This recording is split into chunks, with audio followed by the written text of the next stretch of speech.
Bonjour à tous et bienvenue sur ma chaîne, je suis Tom et je suis ravi de vous retrouver pour cette nouvelle vidéo, la toute première vidéo de 2026. J'espère que vous allez bien et que les fêtes de fin d'année ont été belles. J'en profite d'ailleurs pour vous souhaiter une belle et heureuse année 2026. Pour bien commencer l'année, j'avais envie de dédier cette vidéo au processus créatif que j'allais développer cette année. Donc c'est une vidéo qui finalement fait un petit peu office de bilan 2025 car j'ai réussi à définir 4 processus créatifs principaux sur lesquels j'aimerais me concentrer pour cette nouvelle année. Et évidemment cette définition elle s'est faite tout au long de l'année, tout au long des expérimentations que j'ai pu mener en 2025. Vous m'avez évidemment déjà entendu parler de ça sur cette chaîne pour les habitués et c'est vrai que je suis toujours très intéressé par les processus créatifs davantage que par les résultats. Et l'expérience que j'ai envie de mener en 2026 justement, c'est de voir qu'est-ce qui se passe lorsque c'est vraiment le processus créatif que je mets en avant et non pas ce que je cherche à concrétiser en termes de projet. Donc je ne sais pas si c'est vraiment clair, avec un peu de chance le reste de la vidéo va m'aider à éclaircir ce concept. Et donc pourquoi est-ce que je reviens à ce concept de processus créatif?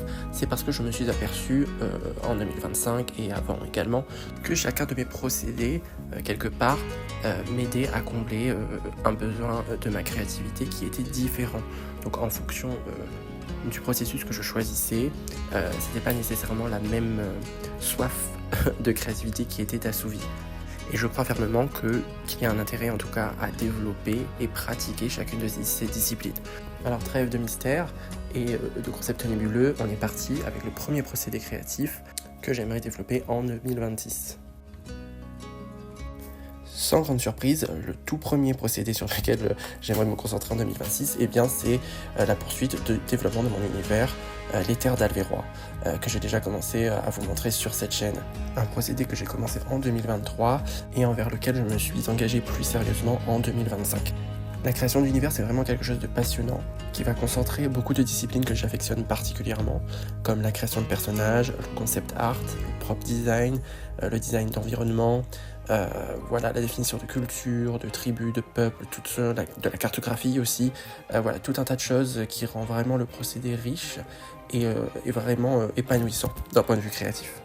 Et à force de recherche, en 2025, j'ai pu véritablement avancer sur tous les concepts que je voulais faire transparaître dans ce fameux univers. Et notamment, j'ai aussi créé les 4 premiers héros de la toute première histoire que j'ai commencé à écrire dans ce fameux univers, les Terres d'Alvérois. Je vous les remontre ici, mais vous les avez vus passer sur la chaîne très certainement. Pour ce qui est du reste, j'ai évidemment encore beaucoup de travail à mener. Mais voilà, les choses avancent tranquillement et la machine, si je puis dire, elle est lancée.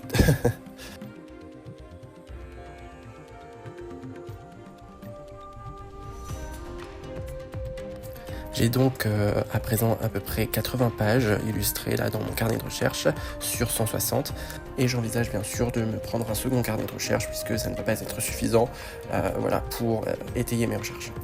En revanche, j'ai suffisamment avancé à présent dans mes recherches et j'ai suffisamment établi de choses, on va dire, définitives, actées, pour commencer un second carnet.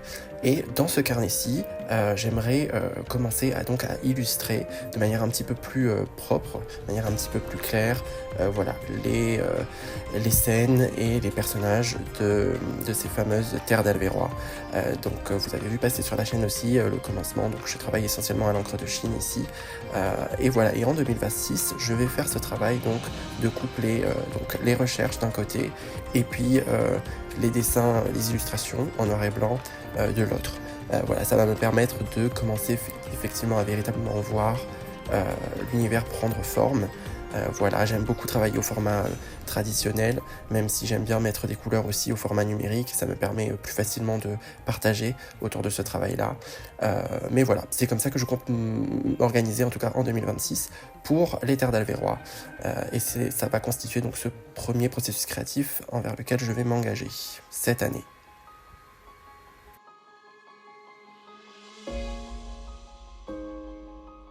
Pour ce qui est du deuxième processus créatif, on prend un petit peu plus de place comme vous pouvez le voir, et ça va être tout simplement la création de références. Grosso modo, ça correspond tout simplement à une pratique du dessin, voilà des exercices, des études de sujets, ce genre de choses. J'ai plusieurs carnets dédiés à cette pratique et je vais vous montrer un petit peu ce qu'il en est. Alors c'est vrai que moi, les sujets végétaux, ça a vraiment ma préférence, donc il y a beaucoup d'arbres, beaucoup de plantes, beaucoup de fleurs, ce genre de choses. J'adore étudier la nature et voir comment elle s'adapte, comment elle s'exprime en termes de forme, de couleur, de dynamique. Et c'est ce que j'essaye de répertorier dans ce carnet que je vous montre là à l'écran. Je privilégie toujours l'observation en direct dans des dessins sur le vif. Comme je suis réunionnais, c'est vrai que j'ai la chance d'avoir accès à une nature luxuriante voilà, qui est accessible. Donc au gré de mes balades, de mes randonnées, ce genre de choses, je prends le temps de dessiner les arbres ou les éléments végétaux que je trouve particulièrement intéressants. La nature fait toujours très bien les choses de manière générale, donc on n'est pas en manque de sujets. Il y a également pas mal de modèles vivants dans ce carnet, donc je ne peux pas trop en montrer puisque YouTube n'aime pas trop la nudité, n'aime pas du tout même. Du coup, je vais vous montrer d'autres sujets que j'ai étudiés. Donc évidemment, parfois j'étudie sur base de photos également parce qu'on n'a pas toujours tous les sujets qu'on veut, particulièrement sur ce qui est des expressions ou voilà du corps humain. C'est vrai que c'est toujours pratique les photos puisque les séances de modèles vivants c'est assez cher et aussi on n'a pas toujours ça près de chez soi. Et là, ce que je voulais vous montrer, c'est un autre exercice que j'adore faire aussi. Donc ça, c'est un petit peu plus difficile, un petit peu plus dynamique, mais c'est tout simplement de regarder un film et de se mettre à essayer de retranscrire un petit peu la dynamique des personnages, les esthétiques, voilà, l'ambiance qui ressort un petit peu du film. Évidemment, l'objectif n'est pas de faire des portraits puisque tout bouge en continu, mais plutôt de réaliser un peu une empreinte graphique de ce film. J'ai peut-être un autre exemple, je vais vous montrer. Après, c'est pas évident du tout de retrouver le film, donc si vous arrivez à deviner, vous êtes très fort. Il y a des petits indices quand même dans le dessin puisque j'ai écrit le titre du film, mais bon, passons. Donc voilà pour le premier carnet où on est plutôt sur du sujet vivant et plutôt du sujet singulier. Mais j'en ai un second, un plus petit, plus un carnet de voyage où là je me concentre un petit peu plus sur les paysages ou des détails moins évidents comme les nuages. Il y a encore des végétaux, on se refait pas. Donc là plusieurs vues, pareil de mes balades. Et en fait cette année j'avais envie effectivement de m'attaquer à des sujets un petit peu plus difficile pour moi, un petit peu moins familier. Donc là vous avez des exemples avec des voitures, mais voilà, j'aimerais beaucoup m'intéresser notamment à plus d'architecture, alors plus par exemple en termes d'histoire de la civilisation plutôt que des villes modernes, c'est ça qui m'intéresse davantage, mais aussi par exemple l'histoire du costume, des outils, des armes, ce genre de choses. L'intérêt évidemment de tout ça, c'est de se construire une banque de références dessinées déjà par ma main, vers lesquelles je pourrais retourner lorsque j'en ai besoin, pour des projets d'illustration ou d'autres sujets créatifs. Ça m'évite de devoir retourner vers des pages Pinterest ou autres, parce que j'avoue que lorsque je suis dans un processus créatif, quand je crée une image, j'ai horreur d'avoir à regarder un autre écran ou ce genre de choses. C'est très personnel, mais voilà, moi j'aime pas du tout ça. Je préfère avoir des choses que j'ai déjà dessinées, des choses déjà digérées, voilà. Bref, après cette parenthèse enflammée, c'est dans ce carnet vert que je compte en tout cas faire ces nouvelles recherches, donc étudier ces nouveaux sujets. Donc je l'avais déjà un petit peu baptisé, vous l'avez vu passer aussi sur la chaîne. Pour le moment, il était dédié à des projets, bandes dessinées, des contes, ce genre de choses. J'avais fait pas mal de développement de personnages. Mais je me suis dit que ça pouvait être tout indiqué aussi, puisqu'il y avait eu quelques exercices que j'avais déjà intégrés à l'intérieur. Donc je pense qu'il est tout indiqué pour réaliser ces recherches inédites que j'aimerais explorer.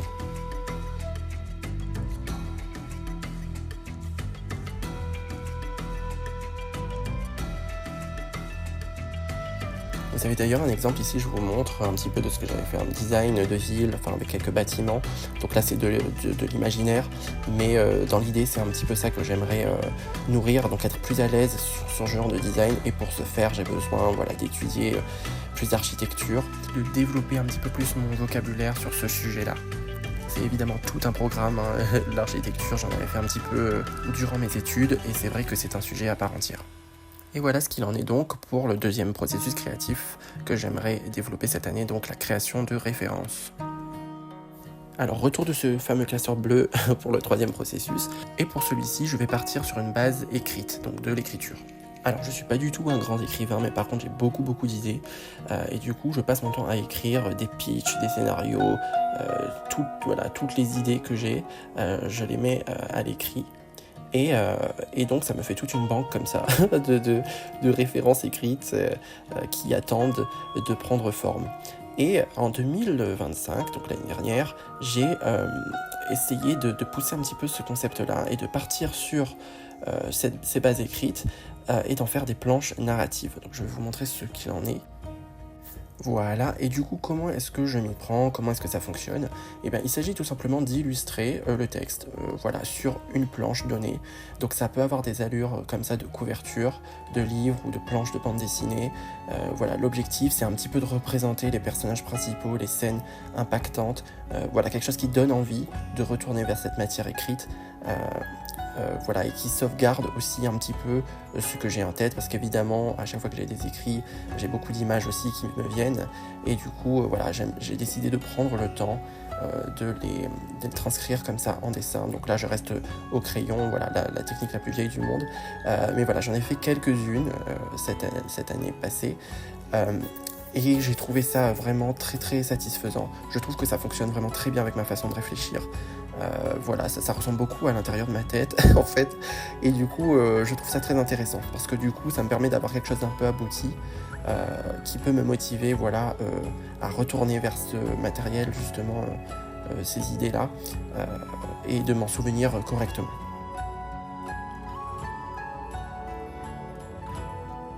Et ce qui a été très intéressant, notamment dans l'exploration de ce concept, c'est de faire varier justement les styles graphiques. J'ai dû postuler pour plusieurs projets de contes pour enfants, pour lesquels je n'ai malheureusement pas été retenu, mais du coup je m'étais un petit peu exercé, voilà, à raconter des histoires et à arborer un style plus enfantin. Et voilà, et c'est très chouette d'avoir des planches comme ça dédiées à différents styles et à différentes thématiques, voilà, des thématiques plus sérieuses, plus matures, plus fantastiques, plus modernes, plus réalistes. Voilà, ça peut être tout et n'importe quoi.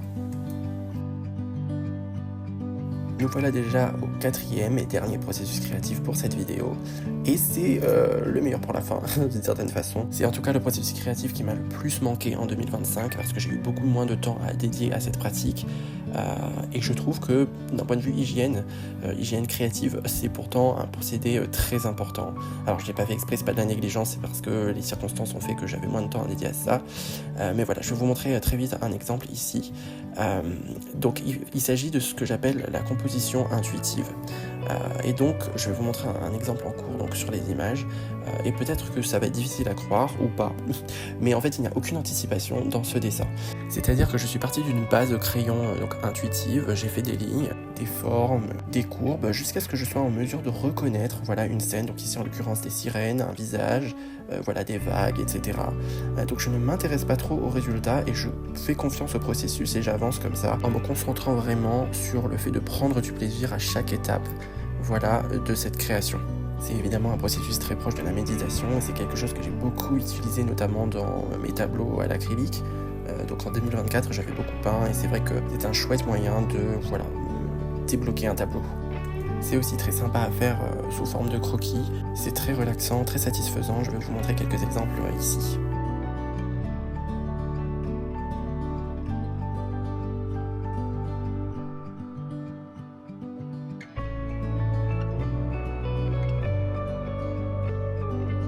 Alors évidemment, bien souvent, les résultats sont très surréalistes, voilà, c'est un petit peu ni queue ni tête, mais c'est justement ce qui est intéressant, et vous avez un petit peu ce face-à-face à la fin avec quelque chose de très authentique finalement, et surprenant, et qui pourtant vibre avec voilà, votre patte, vos valeurs, votre esthétique. Et je me réjouis d'avance, voilà, de retourner à ce processus-là que j'affectionne tout particulièrement et j'ai hâte de voir ce qui va ressortir cette année.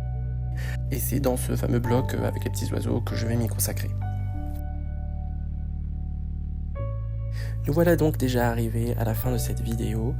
Je vous remercie sincèrement pour votre attention. J'espère vraiment que cela vous a intéressé. N'hésitez pas à partager en commentaire vos ressentis par rapport à vos processus créatifs. Est-ce que vous en avez qui sont similaires aux miens? Est-ce que vous en avez des différents à me conseiller? Voilà, je suis preneur et toujours friand de ce genre de conversation. Voilà, comme d'habitude, si vous avez à cœur de soutenir la chaîne, n'hésitez pas à liker, commenter, partager. Ça m'aide grandement. Je vous souhaite le meilleur encore une fois pour 2026 et je vous dis à très bientôt sur la chaîne. Salut!